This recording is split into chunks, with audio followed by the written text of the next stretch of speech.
Bharatiya Janata party अपने कई निर्णयों से लोगों को अचंभित कर देता है और इसी कड़ी में बीजेपी के कई मांडर विधानसभा के कई दिग्गजों को दरकिनार करते हुए एक युवा प्रत्याशी को बीजेपी ने टिकट दिया है।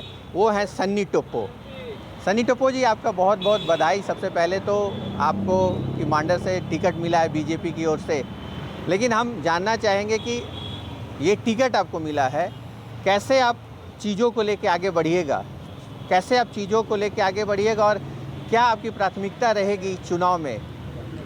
सबसे पहले तो भारतीय जनता पार्टी के शीर्ष नेतृत्व और भारतीय जनता पार्टी परिवार के तमाम हमारे अभिभावकगण को और एक एक कार्यकर्ता, एक एक संगठन के एक एक व्यक्ति को मेरे तरफ से बहुत बहुत आभार, धन्यवाद कि उनके पार्टी के द्वारा मुझे भारतीय जनता पार्टी के मांडर विधानसभा क्षेत्र की लिए जनसेवा करने के लिए मुझे मौका दिया है। और बहुत सारी मुद्दाएं हैं हमारे मांडर विधानसभा क्षेत्र में। इन 24 सालों में मुझे लगता है कि 24 साल में 15 साल हमारे वर्तमान विधायक पिता और बेटी का वहाँ राज रहा है और इन 24 सालों में मुझे लगता है कि आज तक किसी भी तरह का कोई विकास नहीं हुआ। आज भी हमारे क्षेत्र में जो जितनी भी सारी समस्याएं हैं वो आज भी दूर नहीं हुई है। हमारा प्रयास रहेगा कि हम लोग जन कल्याण का काम करें, समाज सेवा का काम करें और झारखंड अलग में 24 सालों में जितना भी कार्य वहाँ नहीं हो पाया है, जिनको इन बाप बेटी ने आज तक होने नहीं दिया है, मैं कहूँगा कि बंटी और बबली की जो जोड़ी है हमारे मांडर विधानसभा में, उनके द्वारा जितना भी विकास योजना का काम नहीं हुआ उसको ज़्यादा से ज़्यादा करने का प्रयास करेंगे। रांची से सटा हुआ मांडर विधानसभा क्षेत्र है, लेकिन अभी भी वहाँ पे मूलभूत सुविधाएं जो हैं उसकी कमी देखी जाती है। इसका कारण आपने बताया कि जो वर्तमान विधायक हैं और पूर्व में जो विधायक रहे उनका, लेकिन आपकी क्या प्राथमिकता रहेगी इन सारी चीज़ों के बीच में? कैसे लोगों को भरोसा दिलाइएगा कि मैं चुनाव जीत के आऊँगा तो ये चीज़ काम होगा क्षेत्र में?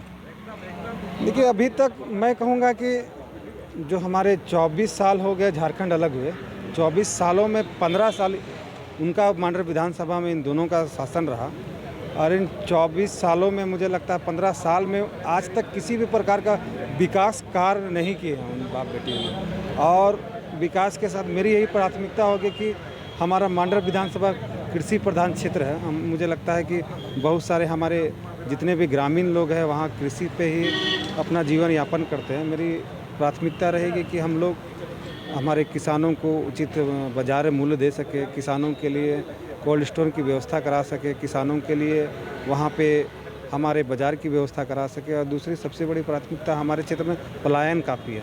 पलायन को हम लोगों को रोकना होगा, क्योंकि पूर्व के और वर्तमान के जो विधायक है वो कभी नहीं ये सोचे कि हमारे जितने भी हमारे युवा हैं उनको मुख्य धारा से जोड़े, वहाँ रोज़गार दें।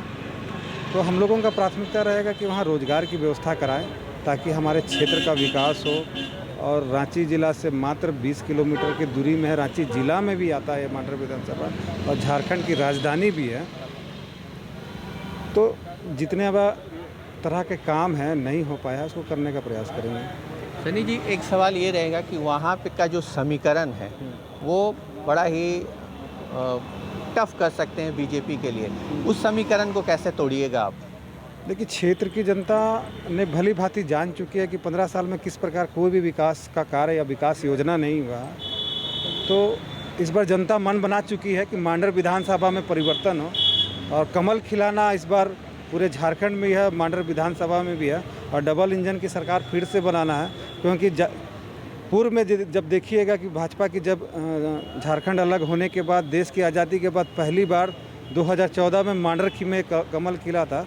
तो मुझे लगता है जितना विकास उस समय मांडर विधानसभा क्षेत्र में हुआ, उसके बाद हमको लगता है कि विकास के नाम में जीरो है। चाहे रोड नाली हो, चाहे शिक्षा के क्षेत्र में हो, चाहे स्वास्थ्य के क्षेत्र में हो, सभी क्षेत्रों में देखिएगा 2014 में जितना डबल इंजन की सरकार में भारतीय जनता पार्टी की सरकार बनी थी, जितना विकास हुआ वो अभी के समय में एकदम जीरो है।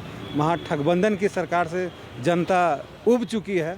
जिस प्रकार वो अपने आप को यहाँ के आदिवासी की सरकार और फलना ढेकना की सरकार कह के लोगों को गुमराह करने का काम किया था। आज भी आदिवासी की स्थिति मांडर विधानसभा में देख लीजिए।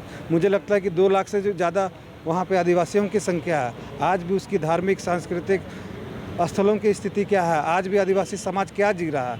आज उसके सरना की ज़मीन हो, चाहे हम उनकी बुहेरी ज़मीन हो, चाहे वहाँ की हमारे धार्मिक स्थल हो, उनकी क्या स्थिति है। आज भी हम लोगों के युवाओं की स्थिति क्या है। तो इस बार जनता परिवर्तन चाहती है और वहाँ के जो भ्रष्टाचारी हमारे नेता हैं, जिनको विधानसभा चुनाव में विधायक भी बने थे और किस कारण उनका सदस्यता गया, ये पूरे राज्य पूरा देश जान रहा है। तो जनता ने मूड बना लिया है कि परिवर्तन मांडर में करना है और इस बार निश्चित ही कमल खिलेगा। और तैयारी भी जोरों से भारतीय जनता पार्टी का एक ही कार्यकर्ता 5 साल लगा है कि इस बार परिवर्तन करके मांडर विधानसभा में कमल खिलाना है। सनी जी, एक अंतिम सवाल है कि ये सरकार लाख दावा करती है कि हमारे बहुत सारी योजनाओं सरकार ने लेके धरातल पे गई है, लेकिन क्या लगता है कि उस योजना के आधार पे हेमंत सोरेन की बात सही लगती है?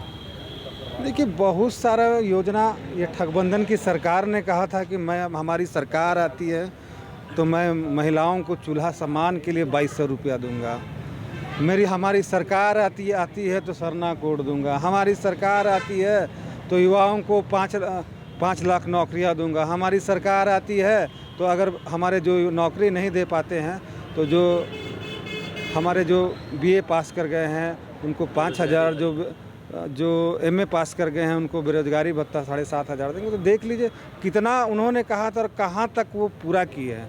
आप देखिए कि 2200 रुपया जो चूल्हा योजना के रूप में देना चाहते थे, एक साल में मान लीजिए 2000 होता है महीना का देते हैं, तो 5 साल हो गई सरकार। एक साल में 12 महीने होती है, 5 साल में 60 महीना। 60 महीना में हमारे ठगबंधन की जो सरकार है यहाँ वर्तमान की, उनको याद नहीं आया कि चूल्हा सामान देना, वो भूल गए। और अंतिम 2 महीना, जब 2 से 3 महीना बचा हुआ, तो लॉलीपॉप के रूप में 1000 रुपया महीना दे रहे हैं। तो उनकी कथनी और करनी को आम जनता जान चुकी है, आम ग्रामीण जान चुकी है। इस बार परिवर्तन निश्चित है।